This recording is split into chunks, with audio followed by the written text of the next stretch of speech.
Hey, what is up, you guys? We are back with another video, and today, since it's October, the spooky season, I decided we should do the top 10 horror villains. But since I haven't seen some of the classics, such as Jason, Michael Myers, Freddy Krueger, Leatherface, etc., I brought my good friend here, Fritski, to help me out. What's up? And I know we've been trying to actually do a collab for a while now. So it's Oh yeah, actually, we have been trying. We I actually think were it's gonna been start one. We were months. gonna try doing like 3 months ago or something like that, but it didn't work out. But we finally, um, it's finally working. So. It's been a few months, but it happened. So Yeah. alrighty. Before we get started, do you Yeah. have any So. honorable mentions you wanna throw out there? No, not really. I think we should just dive into this. What's your number 10? Alrighty, so my number 10. So I actually do have because I know Gavin is pretty convinced that most of them are slashers, but little does he know till now, he's wrong. So my number 10 is actually going to be Reagan from The Exorcist. I just Ooh, think it's interesting. and the reason for that is just because I mean, it's taken me a long time to finally see The Exorcist with me being as big of a horror fan as I am. I mean, I'm almost an adult and I still haven't seen The Exorcist all the way through until this year, but I finally did.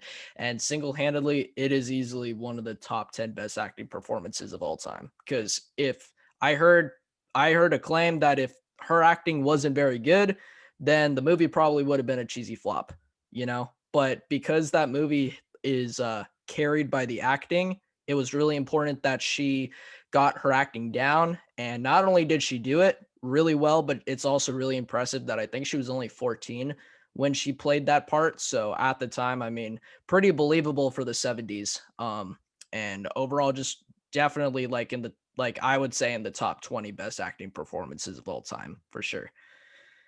So what about you? What is your number 10? I mean, I haven't seen The Exorcist yet. Well, I mean, I haven't seen The Exorcist yet, so I can't really judge that. But my number 10, interesting enough, is the tall man from Phantasm.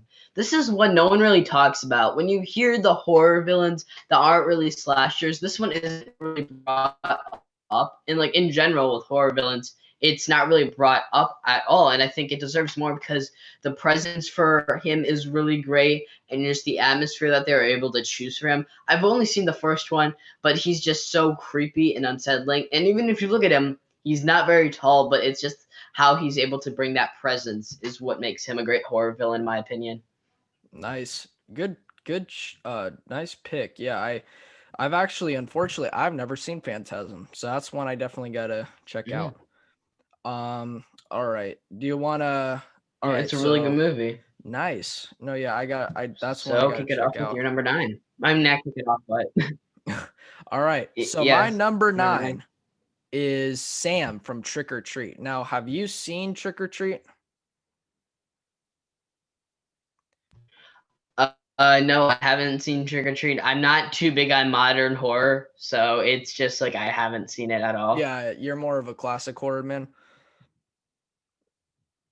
All right. Mhm. So, what I would okay. So the reason why I picked Sam is Trick or Treat is another recent horror movie that I've seen. And what I think is really interesting about Sam is, and it's not really a spoiler because I mean it kind of says it in the description of the movie, but Sam is actually he's actually supposed to represent the spirit of Halloween. And he's making sure that everyone is kept in line, everyone is following the rules of Halloween. And I just think it's a really interesting premise for a slasher that he is, he's the embodiment of the spirit of Halloween. So I think that's really cool. What about you? What's your number 9? My number 9, interesting enough, is the Wolfman from, well, the The Wolfman Wolfman. 1941. Yeah. I mean, it's just overall, I think just you really feel bad for him about how this thing is just swinging him. And when he's the Wolfman, it's still great. The makeup was really well done. The atmosphere for just I think the main reason why I have him on here is just the character of him and the fact that he's kind of the main character, but it's like at the same time he's also the villain. So it's very interesting. Yeah, the Wolfman's a good character. Definitely one of the best original Universal monsters for sure. Um, all right, my number 8. This actually is quite a not really one that's on a lot of people's lists, but it's Mr. Meeks, or also known as Father Meeks from the movie Frailty. Um, I just think it's a really have you seen Frailty? No, not really. I mean, I haven't seen a lot of 2000s horror. It's like my mom's kind of trying to get me into it because it's like her favorite decade of horror. Nice. So maybe I'll see it. Maybe I'll ask her and see. I don't know. I guess I'll just see. But it's just like I don't know. Okay. No, what's really cool about Father Meeks is you can't tell if he's the good guy or the bad guy. That's what's cool, is because there's kind of evidence to prove both ways in the movie, which is something that you'll notice is that there's definitely a lot of proof that he is the villain, but but at the end of the day you kind of wonder, was he actually good? So it's kind of an interesting premise for a movie, but anyhow, what's your number 8? Well, my number 8 is Dracula. This is one that a lot of, I mean, it's iconic. I mean, these are a lot of classic horror films that I've mentioned so far. Bela Lugosi, he's Bela Lugosi. I mean, there's not really much to say more than that. He just breathes Dracula. I mean, it's Dracula. Nice. No, yeah, like I mean, him along with Boris Karloff, I mean, you just really can't go wrong. They're just like they're the earliest kings of horror for sure. Yeah, I definitely nice pick. Alrighty. My number 7 is Annie Wilkes from Misery. Definitely another really, really good acting performance. Just I mean, single-handedly, as I've told other people, like this is the movie that I mean, Kathy Bates is just like there's just certain actors and actresses, if that if that's even a word, that can just play the perfect villain. And I mean, like, think for example, Joaquin Phoenix, Michael Keaton, Jack Nicholson, but Kathy Bates is also known for just playing a really good villain. And I think most people, if you ask them like who is like what is the first movie that comes to mind with her, it's definitely Misery for most people. I mean, just so cutting edge, so good, so rewatchable. She's a very, very scary person. So, all right. What about you? What is your number 7? My number 7 is this is probably one you probably wouldn't expect on my list.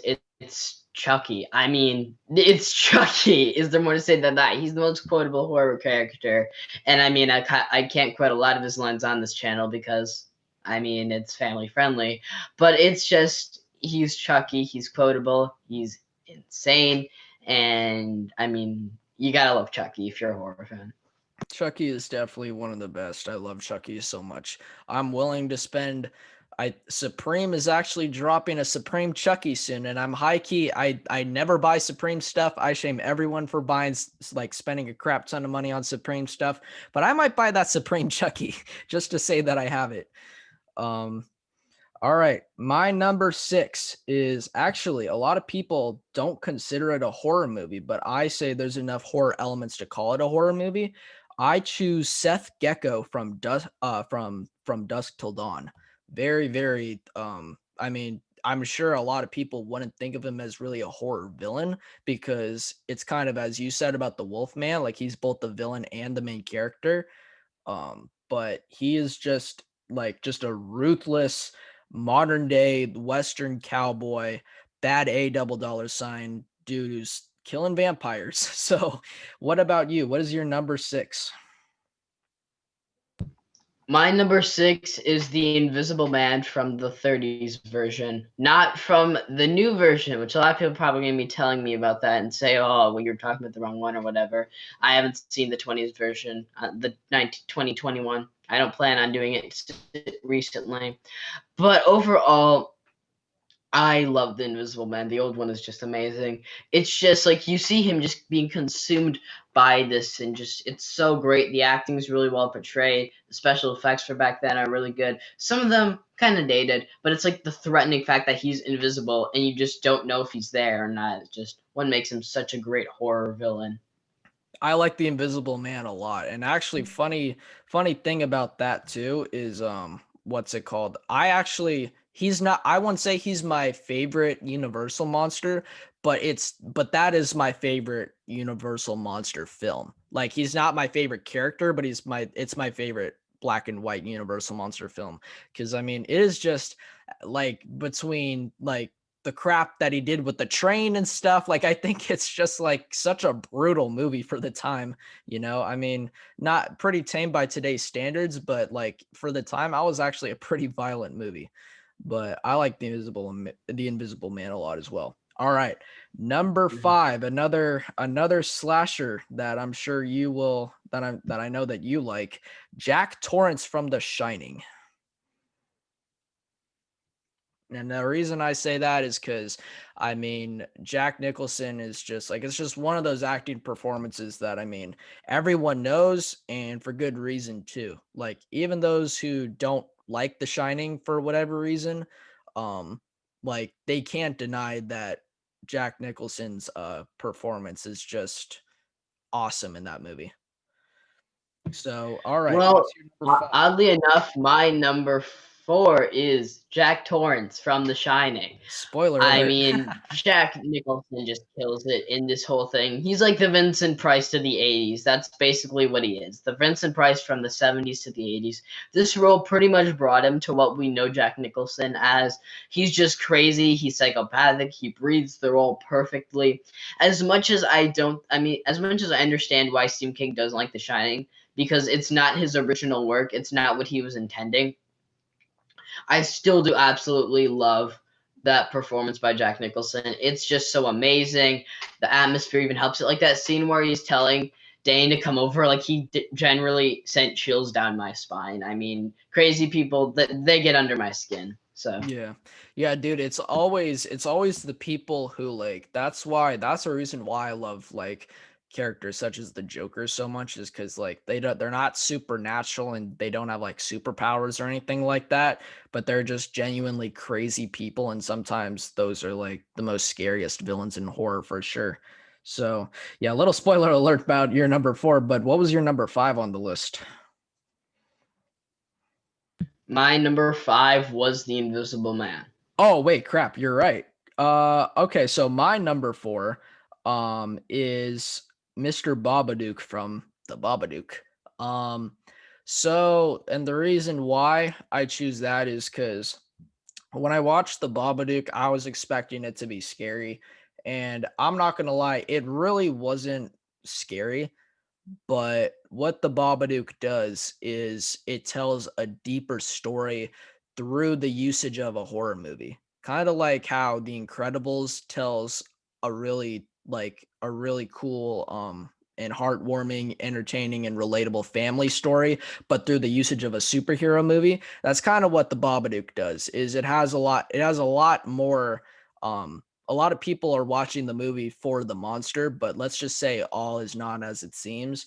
And the Babadook, it's very unclear about whether the Babadook is just plainly a monster or whether he represents something else. So that's definitely for all of you that have not seen the Babadook, definitely recommend checking it out if you're a person who likes to dissect horror movies. So, all right, number 3, what is it? Well, talking about the Babadook, I actually was gonna watch that one. I was trying to watch that, and I found it when I was like 8 years old. I was just starting to get into horror, and it's like let's just say that didn't go too well. My parents don't even know what it is. I mean, eventually I'll watch it and see if it's any good. But my number three is Norman Bates from the classic Alfred Hitchcock movie Psycho. I haven't seen the sequels. I don't really plan on it. I think they'll probably, for the most part, suck, and I don't want to. But it's just I absolutely love the original. It's just Norman Bates is just Anthony Perkins, man. He gives amazing performance as this person that like he seems like a nice person, but then you see the mother side of him come out and just the psychology with Norman Bates is just so more complex. And I think he's the most complex horror villain on this list, and I just absolutely love Norman Bates. I mean, he's amazing. And he's just so underrated. And when you look at most horror villains, he has the most complex motive that you could probably ever find. So Well, I knew this was bound to happen at some point because my number three is Norman Bates from the original Psycho as well. I knew it was bound to happen at some point. But anyway, no, yeah, I completely agree. I mean, just the acting itself, like if the reason why I think this movie gets remembered is not just because it was like one of the earliest slashers and one of the most remembered slashers, and not even because like for what it was at the time, because while it is also single-handedly one of the best acting performances of all time. Perkins is just a great actor under the direction of Alfred Hitchcock. Like Alfred Hitchcock is just a horror and suspense legend. Like he's definitely like he was up there. He is up there with Stephen King. He's just a master of horror. So yeah, I definitely agree with Norman Bates being my number three. All right, number two. That's we have the. Oh wait, crud! I can't hear you for some reason. uh, Oh, there we yeah, go. sorry, I had my mic muted. My Oh, you're number good. two is Frankenstein. I mean, it's such an iconic performance. Boris Karloff, in my opinion, is actually one of the greatest actors of all time, and I just think he gives an absolutely amazing performance. James Whale is perfect at just crafting these horror villains that aren't really villains and that are more deeper than you would actually think. The thing is, you have to watch the first three Frankenstein films to fully understand his character and who he really is, because when you look at the first one, yeah, he's like every horror villain. When you look at the second one, we get to dissect who this character actually is, and the fact that he doesn't want to live. Frankenstein actually wants to die. He doesn't like living. So that's a very interesting and more complex than you actually think as a character. Also, you have to compliment how the monster looks, and he looks fantastic. And Boris Karloff's performance is just perfectly done. And when they look at horror villains, this is not one that's brought up, but it really should be brought up more just because how amazing the performance is and how threatening he is, but at the same time of how much of a relatable character and down to earth person that Frankenstein actually is. Nice. Yeah, I completely agree with everything. I think Boris Karloff is definitely like he was like for his time, he was like, and still to this day, he's just a great, great actor. And I mean, like, and you're right, definitely like he's a character that everyone knows, but not a lot of people would like think of him like in their top 10 of horror movie characters. They are probably gonna think of the slashers first. But definitely though, he is a great character. Definitely was not a big fan of the source material when like for anyone who hasn't read the book in high school yet, oh my gosh, it is the worst freaking book ever. It is painfully long, boring, old English, hard to follow. It is terrible. But the Frankenstein movies themselves they're phenomenal, and they're classics. So I agree. All right, number two, I've actually got a character that you've already mentioned, and that is Dracula. For me, I would say just there's not one specific Dracula. Bela Lugosi is obviously the best. I mean, I definitely don't disagree with what you said. I think he's the best Dracula. But I also really, ever since I saw the 1993 remake, the Bram Stoker's Dracula, Gary Oldman is phenomenal. I mean, like he plays Dracula in a way that is just it's faithful to the source material, pays tribute to the original black and white classic, and even paying a little tribute to like its predecessor before that, Nosferatu. But it is just at the same time, modernized, and I mean, along with the great supporting cast, Winona Ryder, Anthony Hopkins, Keanu Reeves, it's just such a great cast with him like even though like they're all great, he definitely carries that movie to a whole new level.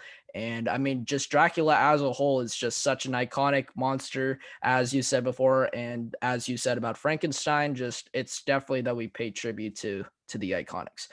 Alrighty, big number uno. What is it? My number one is like something that's so unexpected, and I watched this film recently, and that is Mr. Hyde from Dr. Jekyll and Mr. Hyde 1931. I Nice. absolutely love this villain. I think he's honestly the greatest villain in cinema history. So I definitely have to explain myself. Why is he so great? And I mean, just the fact that he's just so wicked and evil. He just breeds a villain completely. He's just wicked and evil. The performance, I think I know his last name is March. I don't know his full name, but he's outstanding in the role as playing the good person, as playing Dr. Jekyll and Mr. Hyde, and he does a perfect job at doing both. Everyone in the movie, and just like the whole, just everything about him, the makeup is outstanding. It also has kind of with the villain, it ties into the themes about how the evil can consume you, and I just absolutely love this movie. In fact, I actually own it right here. It is my favorite Let's see. horror film of all time. Now you know when I do my top 20, I don't care. But I absolutely love this film. And I just think it's a treasure of cinema that needs to be talked about more, as well as the villain. Nice, nice, nice. So I definitely that's definitely a great pick. I mean, Dr. Jekyll and Mr. Hyde is just like he really is like two separate people. Like that's what is it's I definitely agree. Just one of the single-handedly one of the best acting performances of all time. But unfortunately, Gavin, I'm going to have to disagree because I've got the source material right here and it is obviously the best. Anyone who argues is wrong. Slappy the Dummy from Goosebumps. He is obviously the best of all time. The Goosebumps retelling movie that came out a couple years ago was awesome. Goosebumps 2 was even better. Totally not a horrible movie at all. I'm just kidding. My number one for me is Michael Myers. Only because Michael is just otherwise known as the Shape, as he's credited in the credits. It's because he's not just Michael Myers. He really is, as he's given credit, as the Shape. Because yes, the sequels tried to make him a supernatural being. Yes, he was part of a cult. Yes, Rob Zombie, as I'm sure everyone knows, like he was part of a redneck trucker family.